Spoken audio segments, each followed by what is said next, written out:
Class 9th science important MCQ questions chapter 5 जीवन की मौलिक इकाई। तारक केंद्रक का कार्य क्या है? आंसर होगा बी, तुर्क निर्माण। झिल्लियों से घिरा हुआ कोशिका द्रव्य को पाए जाने वाला अंगक जिसमें पाचन रसायन या एंजाइम पाए जाते हैं कहलाते हैं। आंसर होगा बी, लाइसोसोम कहलाते हैं। पादप कोशिका के चारों तरफ पाई जाने वाली झिल्ली को कहते हैं। आंसर होगा सी, प्लाज्मा झिल्ली। पादप और जंतु कोशिका में प्रमुख अंतर है। आंसर होगा ए, पोषण संबंधी। निम्न में से किस कोशिका में आकृति निश्चित नहीं होती है? आंसर होगा डी, सभी में, अमीबा में, तंत्रिका कोशिका में, श्वेत रक्त कोशिका में। सबसे लंबी कोशिका कौन है? आंसर होगा ए, तंत्रिका कोशिका। निम्न में से कौन शेष 3 से मेल नहीं खाता है? आंसर होगा सी, प्लास्टिड। प्रोकैरियोट में नहीं होता है। क्या नहीं होता है? सभी नहीं होता है। एटीएस राइबोसोम, केंद्रिका से केंद्रक कोशिका झिल्ली में नहीं पाए जाते हैं। आंसर होगा डी, क्रिस्टी। क्रिस्टी जो है कोशिका झिल्ली में नहीं पाई जाती है। कोशिका झिल्ली में पाए जाते हैं। आंसर होगा डी, सभी। प्लेगेला, डेस्मोसोम, पुनरुज्जीवन, सभी। तारक काय पाया जाता है? आंसर होगा ए, कोशिका द्रव्य में। इलेक्ट्रॉन सूक्ष्मदर्शी का अधिकतम आवर्धन है। आंसर होगा डी, 2 लाख एक्स। इलेक्ट्रॉन सूक्ष्मदर्शी का अधिकतम आवर्धन है। सेल कोशिका शब्द की उत्पत्ति से संबंधित वैज्ञानिक का नाम है। आंसर होगा डी, रॉबर्ट हुक। ईआर जुटा रहता है। आंसर होगा डी, सभी से।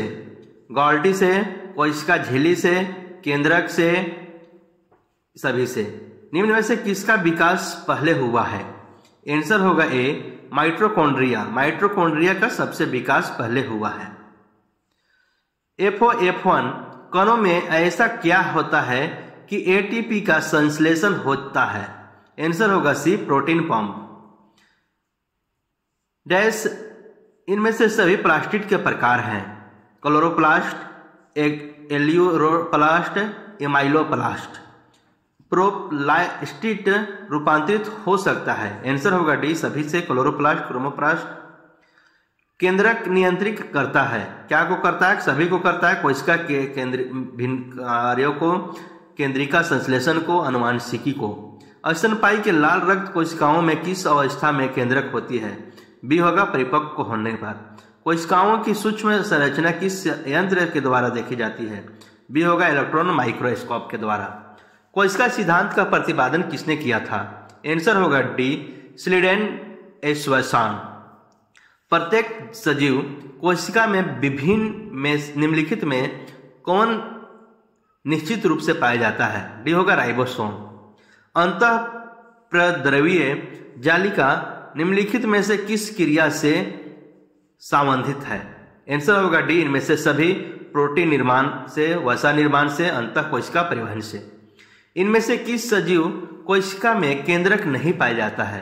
आंसर होगा डी, चालली कोशिका से। समुद्र का जल समुद्री जंतुओं की तुलना में होता है। आंसर होगा ए, हाइपाटिकनिक। डैश में या पर वसा का संश्लेषण होता है। बी, SER पर वसा का संश्लेषण होता है। इनमें कौन चलनात्मक परागम्य झिल्ली है? आंसर होगा बी, कोशिका झिल्ली। निम्नलिखित कोशिकाओं में किसे आत्मघाती थैली कहते हैं?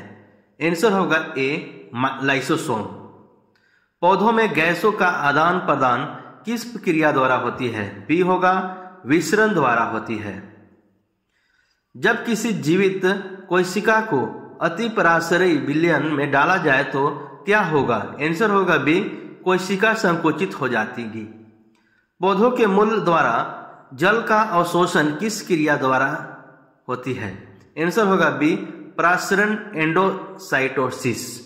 निम्नलिखित में से कौन सा गुण प्लाज्मा झिल्ली में पाया जाता है? चयनित या अर्धग्राम्य। माइटोकॉन्ड्रिया की आंतरिक झिल्ली मुड़कर कैसे रचना का निर्माण करती है? आंसर होगा सी, क्रिस्टी। इनमें से कौन आत्महत्या की थैली कहलाता है? आंसर होगा ए, लाइसोसोम। इनमें से किसमें DNA पाया जाता है? आंसर होगा ए, केंद्रक या गुणसूत्र। केंद्रक या गुणसूत्र में डीएनए पाया जाता है।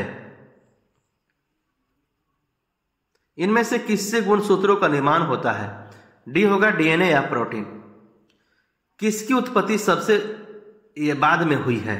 आंसर होगा बी, केंद्रक झिल्ली का उत्पत्ति सबसे बाद में हुई है। किसकी उत्पत्ति सबसे पहले हुई है? आंसर होगा इसका डी, वायरस।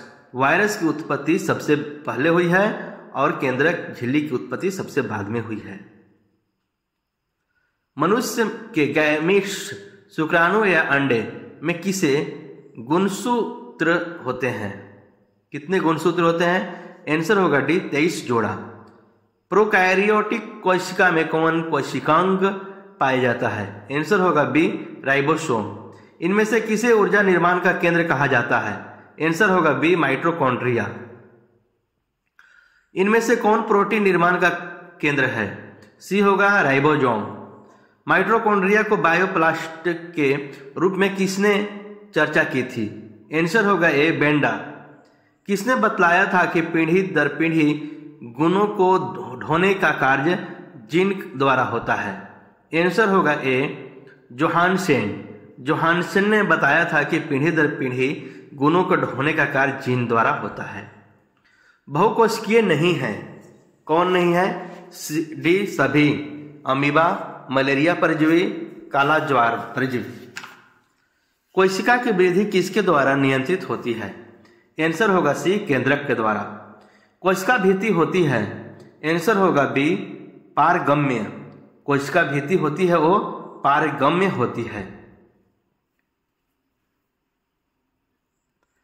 कोशिका में राइबोसोम की अनुपस्थिति में कौन सा कार्य संपादित नहीं होगा?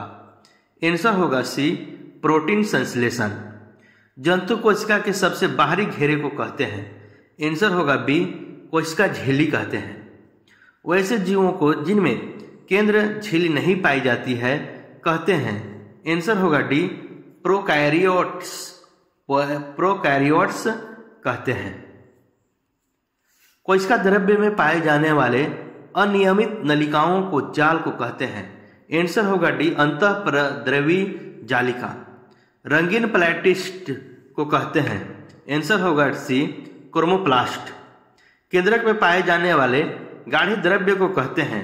सी होगा, केंद्रक द्रव्य। केंद्रक द्रव्य कहे जाते हैं। Next questions. किस प्रकार की कोशिका में बड़ी रसधानी पाई जाती है? आंसर होगा बी, पादप कोशिका में। जीन बने होते हैं? आंसर होगा ए, डीएनए के खंड से जीन बने होते हैं। ऐसे ही प्रीवियस क्वेश्चंस जो आपको एकेडमिक में या फिर कॉम्पिटिटिव एग्जाम में या और अन्य बोर्ड परीक्षा में पूछे जाएंगे। इसके लिए आप चैनल को सब्सक्राइब कर लें और लाइक करें। धन्यवाद।